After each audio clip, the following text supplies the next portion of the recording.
Белгилүү ырчы Сайкал Садыбакасова өзүнүн Instagram баракчасына мындай деген пост калтырды. Бүгүн эртең менен КТРК Замана КТРКда конокто болдум. Күтүүсүздөн пианинода ойноп берди эле аябай толкунданып кеттим.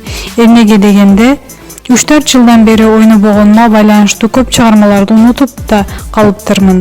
Өзүм жактырган История любви чыгармасын колдон келишинче ойнодум. Гүлжигит Сатыбеков казак ырчысына ырым белек кылды. Көптөгөн кыргыз ырларын казак ырчылары өз тилине которуп ырдап жүрүшөт. Айрым ырчылар ырларын сатса, кээ бири достук, кесиптештик үчүн белек кылып келишет.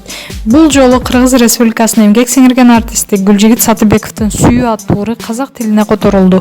Бул тууралуу ырчы мырза буларды айтат. Казак боордоштор акыркы кезде көп чыгармаларымды которуп ырдап жатышат. Сүйүү аттуу ырымды көптөн бери сурап жүрүшкөн. Жакында Назар Смагул аттуу казак бул ырымды жаралы сезим деп которуп ырдап чыкты. Назардын версиясы жакты. Боордоштордун ырларымды ырдап жаткандыгы мени кубандырат. Маалымат булагы Супершекер KG.